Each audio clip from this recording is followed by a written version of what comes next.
O Tribunal de Contas designa as cortes especializadas na análise de contas públicas dos jurisdicionados. No Brasil, existem o Tribunal de Contas da União, os Tribunais de Contas dos Estados, o Tribunal de Contas do Distrito Federal e os Tribunais de Contas dos municípios.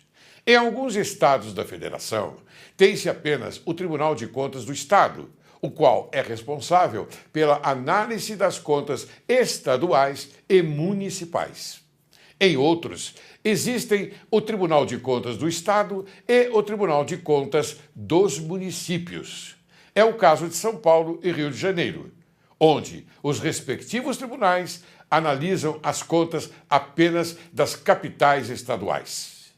O Distrito Federal possui um tribunal que atende à sua especificidade, que, embora similar aos tribunais de contas dos estados, não tem municípios sob sua jurisdição. Junto aos tribunais de contas da União e dos estados, oficia o Ministério Público de Contas.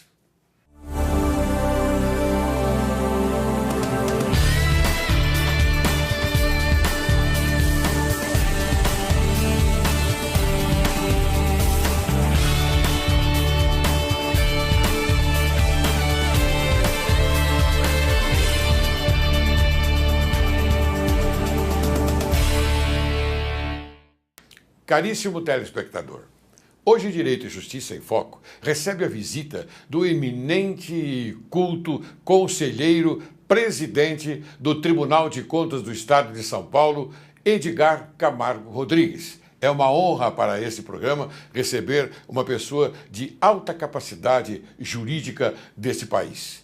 Quem é Edgar Camargo Rodrigues? Bacharel em Ciências Jurídicas e Sociais pela Faculdade de Direito da Universidade de São Paulo, curso de especialização em Direito Administrativo pela PUC, fez diversos cursos, dentre eles Planejamento Legal de Empresas, temas de Direito Constitucional, Direito Ambiental e muito mais. Foi presidente do Conselho Consultivo do Instituto de Previdência do Estado de São Paulo e PESP, membro do Conselho Consultivo do Instituto de Assistência Médica ao Servidor Público Estadual, do Conselho Fiscal da Fundação Sistema Estadual de Análise de Dados e membro do Conselho Curador da Fundação Memorial da América Latina.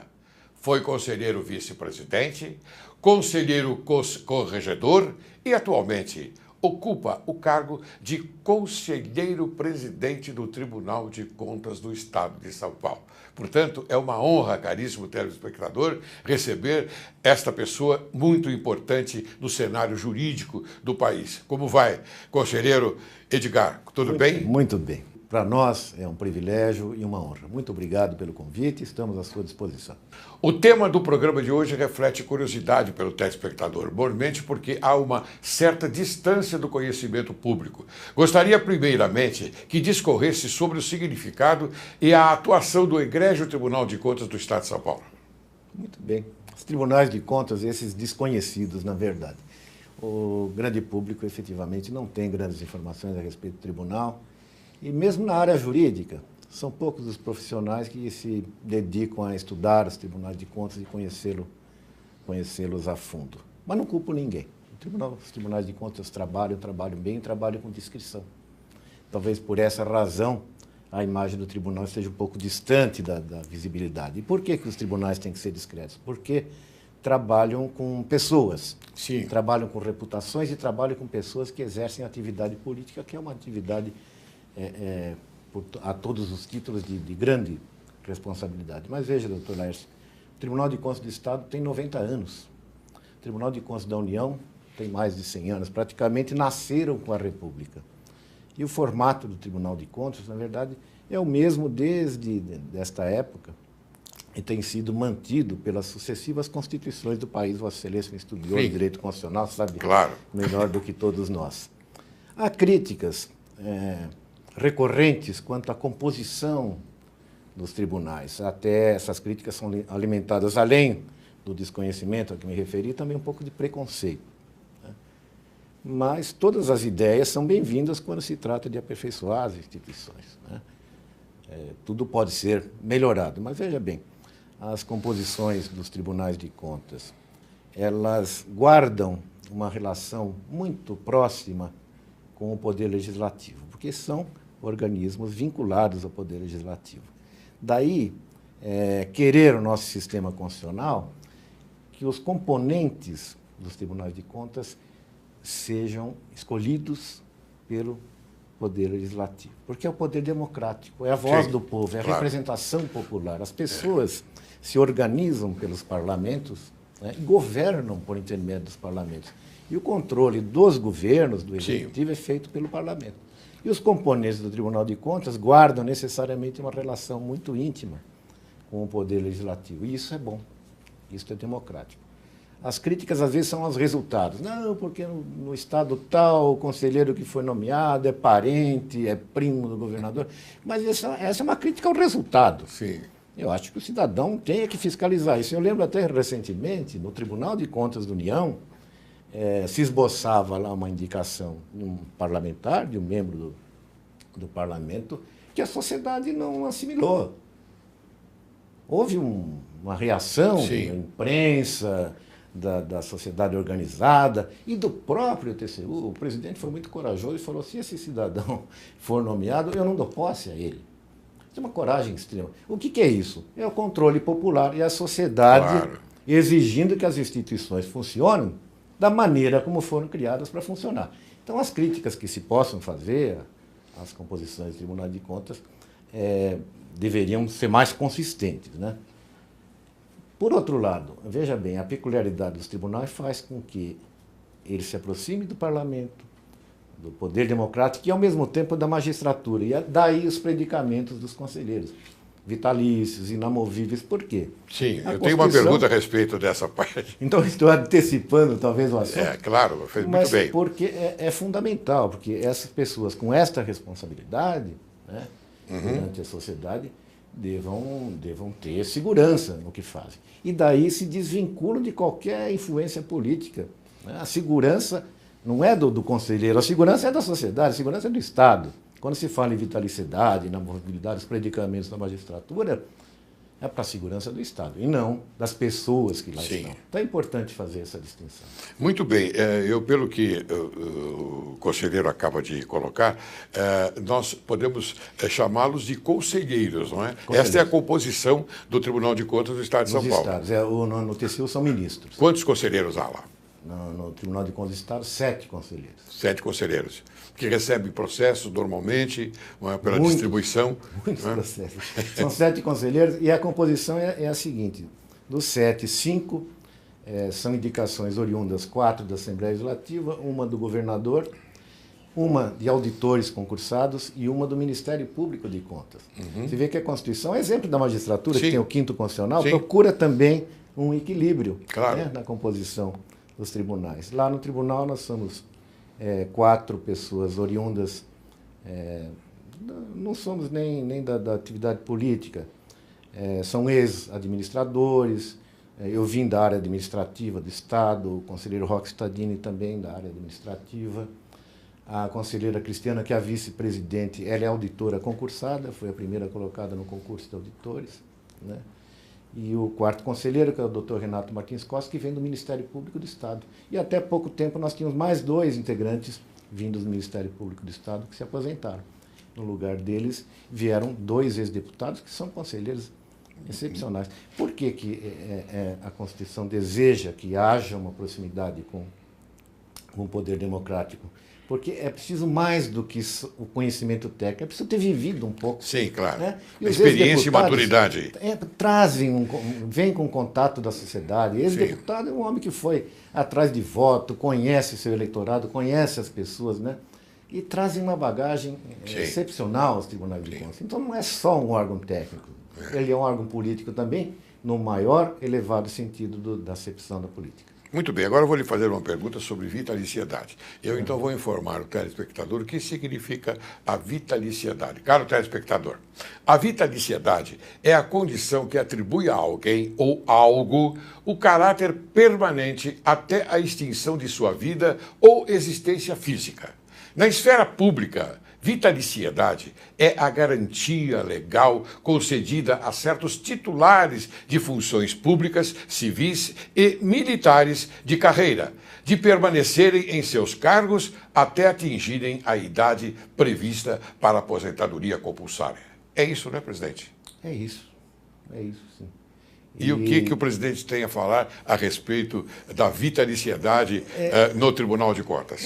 Como eu me referia, é a aproximação que temos com as características do Poder Judiciário. É o que dá garantia, é o que dá estabilidade ao Tribunal de Contas e faz com que os seus integrantes estejam a salvo de ingerências políticas. Ninguém está lá para fazer carreira política, claro, para ser candidato a alguma coisa depois que sai de lá. Na verdade, estão lá para ficar, né?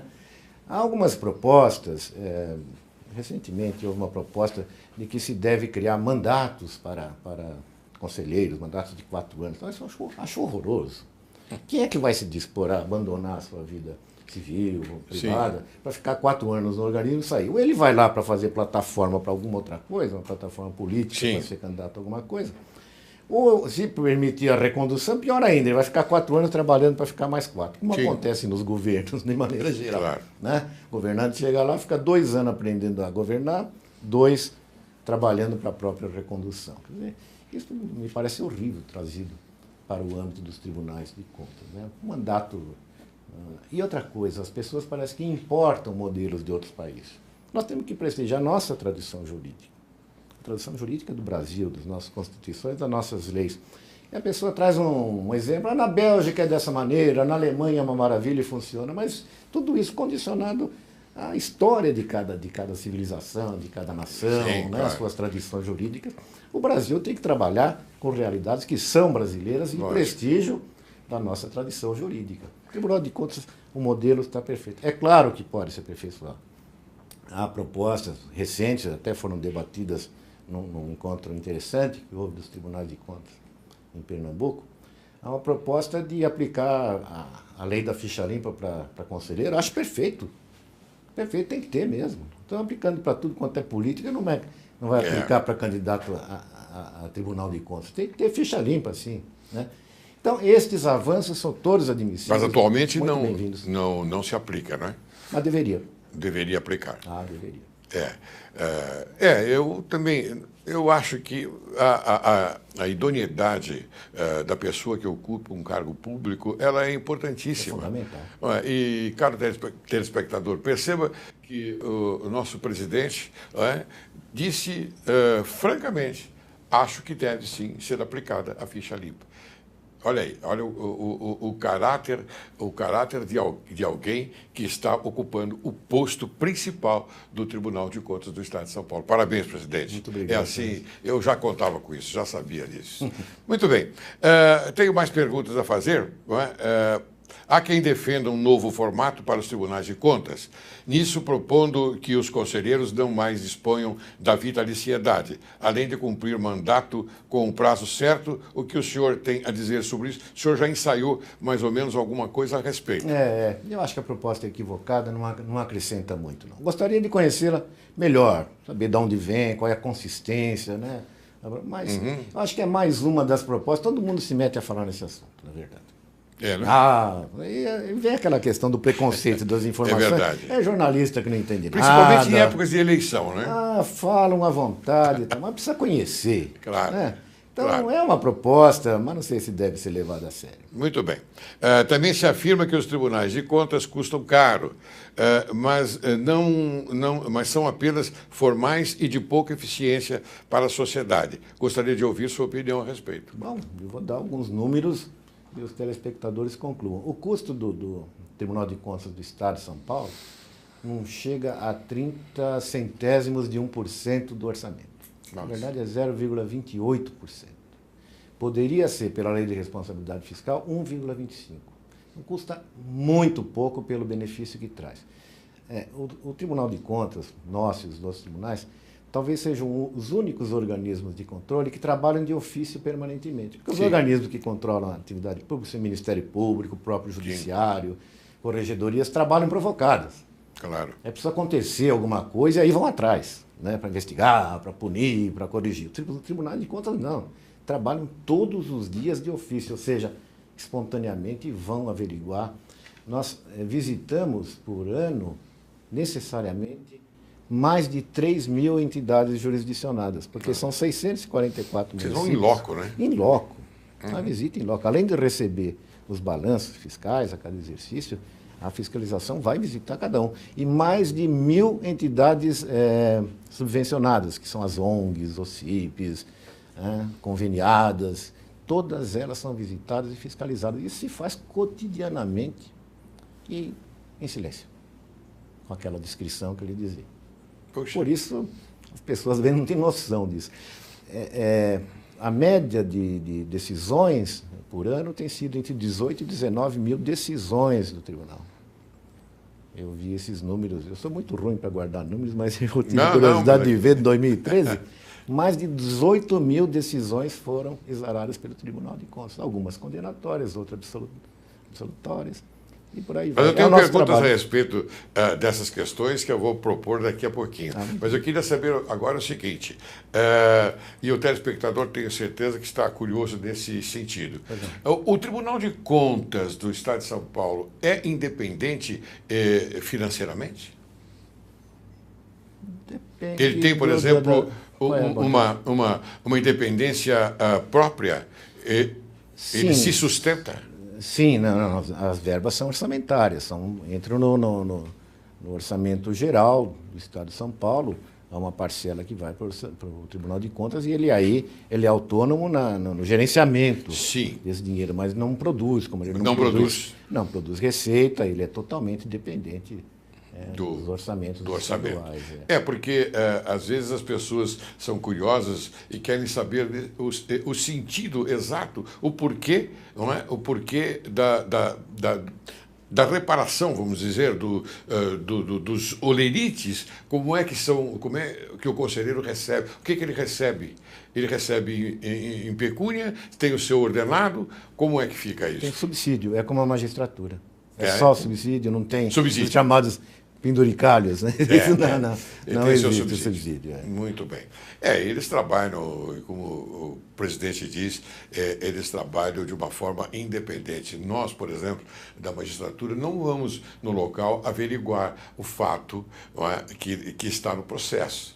Nós não vamos. Nós temos a convicção do magistrado e também, lógico, e também temos aquele aparato das perícias, não é? Isso. Então nós não vamos. Mas aí, caro telespectador, o conselheiro do Tribunal de Contas do Estado, ele vai em loco. Ele quer saber exatamente, ele vai conferir os livros, não é? O setor financeiro. Não é isso? Sim, financeiro e orçamentário. Mas veja bem, nós temos um corpo razoável de funcionários, cerca de 2 mil funcionários. Então são agentes da fiscalização que fazem esse trabalho de investigação, esse trabalho de campo, e aí é muito parecido com o judiciário. O processo sobe também para a decisão. Então esse trabalho de campo é feito pelos nossos agentes de fiscalização. Então são cerca de 2 mil. Hoje, o povo está preocupado com a morosidade nas decisões. Então, aqui vai uma pergunta ao nobre presidente, que me dá a honra hoje de conversar comigo e com o telespectador do programa Direito e Justiça em Foco. Há celeridade nas decisões do tribunal? Em algumas, sim. Em algumas, eu poderia dizer que são bastante céleres. Eu me refiro, por exemplo, a exames de edital. A lei de licitações dá aos tribunais de contas a faculdade de paralisar licitações em andamento, uma vez que os editais tenham sido publicados, e determinar correções. Ele faz isso de ofício ou por provocação. Essa tem sido uma atividade extraordinária do tribunal. Só este ano, examinamos 1.780 editais e mandamos repará-los. Nossa! 1.780. Isso é uma atividade extraordinária. E isto antecipa o erro. Evita que o erro ocorra. Sim, claro. Estas decisões são muito sérias, às vezes acontecem em uma semana. Dá a liminar, é concedida a liminar, a origem se defende, apresenta suas razões e logo em seguida vem uma decisão. Corrija ou não corrija, prossiga ou não prossiga. Essa atividade é fundamental. Agora, as demais, nas inspeções ordinárias, exame de contratos, há certa demora. Por quê? Porque, evidentemente, é o sagrado direito de defesa que tem que ser, né, assegurado a todos os interessados. Como eu disse, nós trabalhamos com pessoas políticas que têm muita responsabilidade, a eles é dado toda a oportunidade de se explicarem antes de qualquer penalização. Daí, a certa demora, né? É necessária, é natural e é bom que assim seja. Aí, nesse caso, não precisa ser rápido. Claro. Basta que seja eficaz e que se respeitem os direitos de cada um. Muito bem. Eu vou fazer uma pergunta agora, presidente, que eu peço para responder no segundo bloco, porque eu vou encerrar o primeiro bloco, vou chamar o intervalo e depois nós vamos retornar para prosseguir com essa agradabilíssima conversa. E a pergunta é a seguinte: o controle interno de que fala a Constituição tem funcionado no egrégio Tribunal de Contas do Estado de São Paulo? Responda no segundo bloco. Você aguarde, caro telespectador, que logo, logo retornaremos.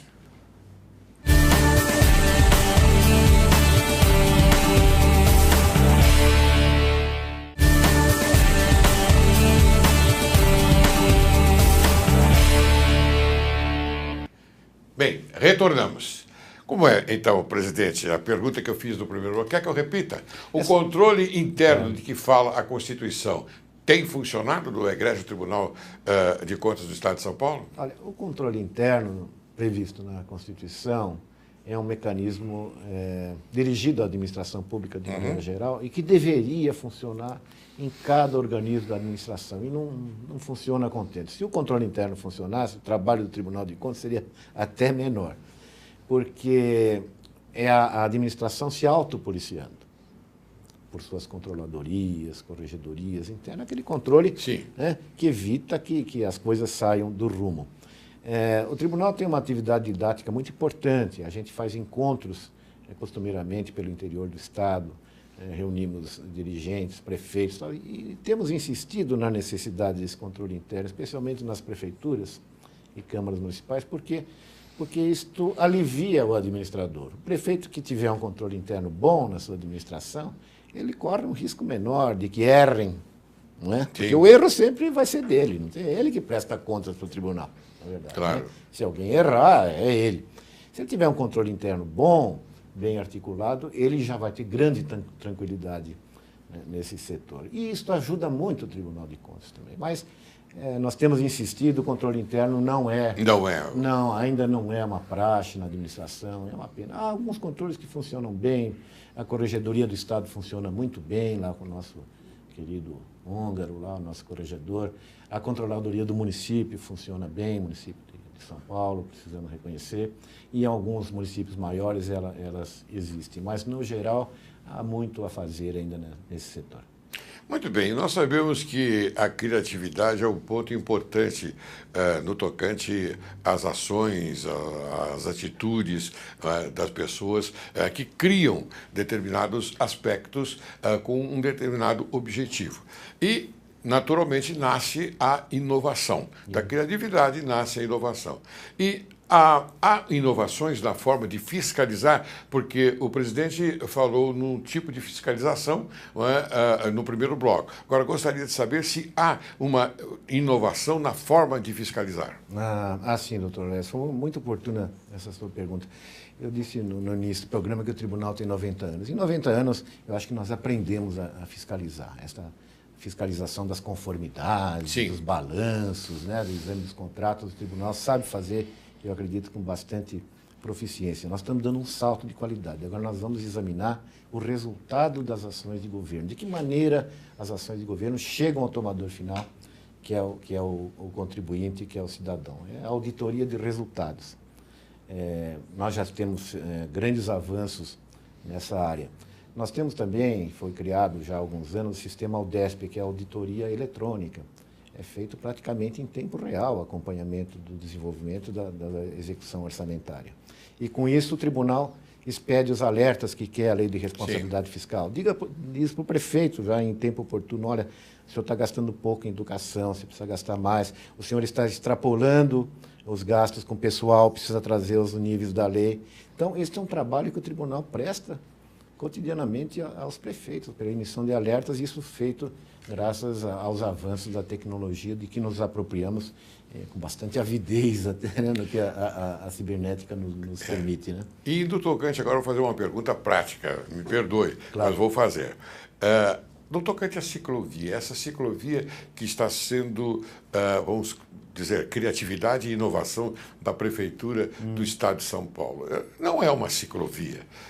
Eu não entendo. Ciclovia, para mim, ela é muito bem estruturada, com uma pavimentação bem diferenciada da pavimentação do leito carroçável das ruas, não é? Então, na minha visão, é outra coisa. Agora, gostaria de saber se há uma admoestação desse sentido, porque nós vemos aquela faixa vermelha com flechinhas de ida e volta, às vezes passando por um bueiro.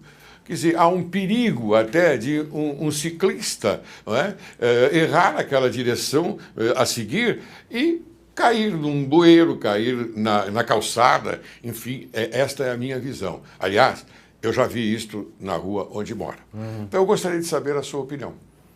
Eu só posso opinar, eventualmente, como paulistano, como cidadão, mas como conselheiro não, porque o município é submetido, felizmente, nesse particular, ao Tribunal de Contas do município. Sim, claro. E São Paulo e Rio têm seus tribunais de contas próprios. Então, essa questão da ciclovia está afeta ao Tribunal de Contas do município.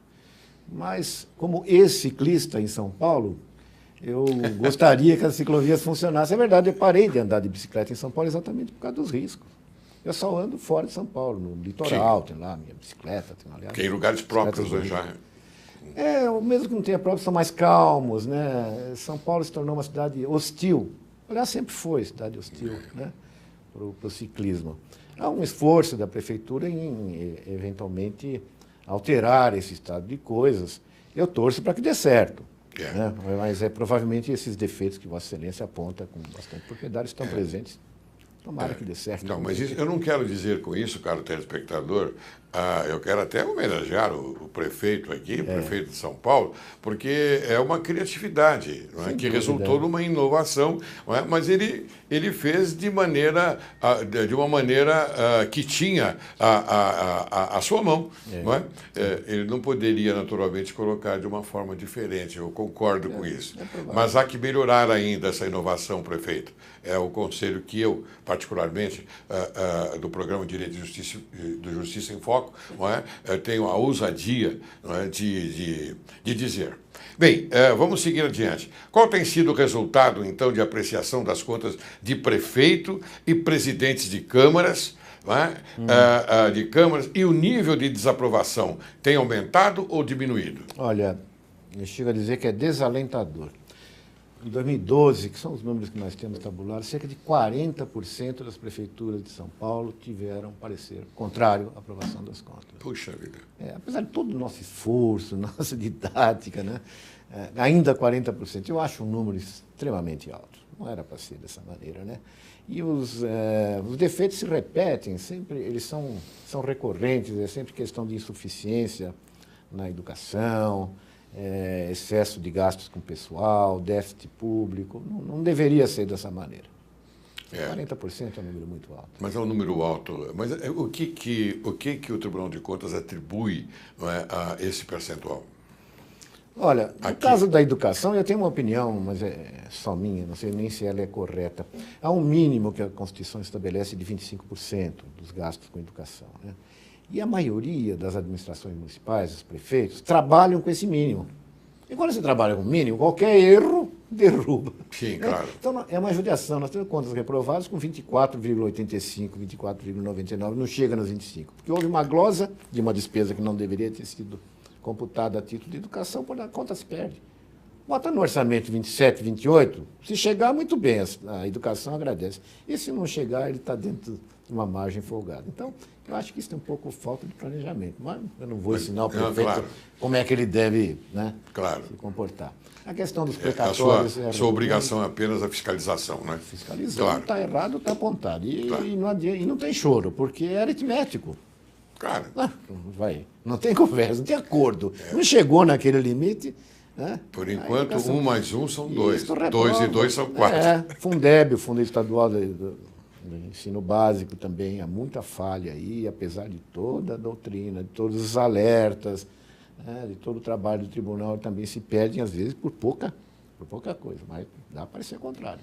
Paciência. E no tocante à merenda escolar, o que... Melhorou bastante. Melhorou Melhorou bastante. A fiscalização do tribunal tem sido muito eficiente nesse sentido. Mas os desvios sempre acontecem. Eu tenho notícias, mas não é em São Paulo, né? Em outros setores aí da nação, onde talvez o controle não seja muito eficaz, a desvio de merenda escolar. Agora, é o fim do mundo o cidadão desviar dinheiro de merenda escolar. É o fim do mundo, tem razão. É o fim do mundo. Puxa, não que a gente admita outro tipo de desvio também, que seria, mas merenda escolar. Dinheiro de saúde. É uma falta de caráter. Né? É verdade. Agora, eu tenho uma pergunta aqui. Qual o principal motivo para o parecer desfavorável nas contas dos prefeitos? É um pouco do que eu estava dizendo. A educação é recorrente, Fundeb, excesso com o pessoal, às vezes também não aplica o mínimo em saúde, déficit público, descontrole de execução orçamentária. Isso é recorrente. Mas eu gostaria que esse percentual de 40% melhorasse, não fosse tão desconfortável. Me diga uma coisa agora, presidente, cá entre nós. Quando vocês encontram um parecer desfavorável dessas contas, não especificamente de prefeitos, mas, enfim, de qualquer outro tipo de pessoas, né? Há um certo momento lá, porque vocês vão fiscalizar em loco, não é? Vamos. E vocês também fazem sugestões para, naturalmente, socorrer esse momento infeliz dessas contas. Sim. Não é isso? E quais são, e como é que se dá isso? O que sugere esse ambiente hostil, na minha visão? Bom, nós vamos fazer também uma distinção que é importante para os telespectadores entenderem, que o tribunal atua em duas frentes básicas que a Constituição prevê. Uma é quando emite um parecer, e o parecer é uma opinião, não é uma decisão. Sim. Um parecer técnico sobre as contas anuais dos prefeitos ou do governador do Estado. Este parecer é decidido e é votado pelas câmaras municipais ou pela Sim. Assembleia Legislativa. E aí uma coisa bastante curiosa, né? Esta combinação de técnica com política. A Constituição quer que o tribunal exerça a sua função técnica, né? Mas quer que a decisão sobre o conjunto das contas tenha natureza política. E eu acho isso fantástico do ponto de vista da democracia. Porque o prefeito pode ter um monte de defeito e o tribunal aponta. Não fez isso, não fez aquilo, errou aqui, errou acolá. E vai para a Câmara Municipal, que é o povo ali representado, apesar de tudo isso, apesar dos erros que o tribunal aponta, propriamente ou não, o prefeito merece ter contas aprovadas. Dada a sua gestão, dada a aprovação, enfim, não sei, mas isso eu acho que tem que ser respeitado. É claro. É uma decisão política, a Constituição quer que seja dessa maneira. Eu fiz essa pergunta, presidente, porque eu acho que é por aí mesmo. Eu acho que essa é a conduta. Né? É interessante. O povo não gosta, ele acha que para ser contrário, o prefeito já tinha que ter conta rejeitada mesmo. Tal. Mas os defeitos que foram apontados, esses também não se apagam. Né? Aí é uma improbidade, aí é diferente. Né? E outro aspecto de atuação do tribunal é quando ele julga contas. Sim. E aí entram as contas de presidente de Câmara, de ordenador de despesas, todo mundo que manda pagar alguma coisa está sujeito ao Tribunal de Contas. Contratos são julgados, aí tem uma consequência diferente. A Câmara Municipal não interfere, né? E aí são aplicadas as multas, contratos são suspensos, enfim, vai para o Ministério Público para apurar improbidade ou questão de infringência da lei penal, tem suas consequências. Né? Sim, mas as câmaras municipais, em regra, aceitam o parecer prévio do tribunal? A maioria sim. Aí, como disse, como a decisão é política, e aí depende do momento, depende do prestígio do prefeito ou do ex-prefeito, aí nós não temos controle. O controle é do povo. Claro. Poderia, então, indicar um percentual médio de edilidades que derrubam esse entendimento técnico? Não é relevante. Não? Não é relevante, não. Eu creio que a maioria acompanha. Acompanha, né? Acompanha, no tribunal, porque precisa 2/3 do Legislativo para derrubar. Eu tenho uma pergunta nesse sentido, porque acolhido no Legislativo o juízo de rejeição, o Judiciário tem declarado inelegível o dirigente municipal? Tem. Aí é a lei da ficha limpa. Ah, aquela que... Ah, sim, essa é essencial. E está funcionando. Tem um monte de candidato impugnado em razão de decisões do Tribunal de Contas mantidas pelas câmaras municipais. Tanto em matéria contratual, aquelas julgadas pelo tribunal, quanto em parecer contrário mantido pelas câmaras municipais. A consequência é gravíssima. Isso faz o administrador ficar mais vigilante, mais esperto. Se ele tem pretensões políticas, né, futuras, ele passa a ser mais atencioso com as contas públicas. Isso é extremamente saudável. Porque a pretensão do político é se reeleger sempre. Então, passou a ser uma profissão. Passou a ser uma profissão. É, uma carreira. Uma carreira, não é? É uma carreira profissional, porque a coisa gira em torno dessa motivação. Não é? Isso, Quando ele faz coisas boas, eu acho ótimo a reeleição. Mas quando não, eu acho que devia parar e buscar uma outra atividade com devoção e naturalmente, seguir a sua carreira em outro lugar. Bem, mas é sabido, então, que o desvio realizado por certas ONGs, o presidente falou em ONGs no primeiro bloco, Sim. que recebem dinheiro público. O que tem feito o tribunal para inibir essas irregularidades? Nós temos incrementado a fiscalização. Isso, de uns tempos para cá, se tornou uma proporção preocupante, porque trabalha-se com muita liberdade nesse repasse de dinheiro para organizações Sim. que nem sempre estão habilitadas não diga. A fazer isso. Aliás, uma coisa curiosa, a gente fala em ONG, que é organização não governamental, a maioria no Brasil depende do governo. Você cria uma ONG para pegar dinheiro do governo. O não governamental devia ficar longe dos governos. Né? Mas ela depende, sim. É peculiar. Às vezes cria-se uma ONG, né? Sempre com objetivos meritórios, mas a primeira coisa é buscar dinheiro do governo, da prefeitura, do Estado.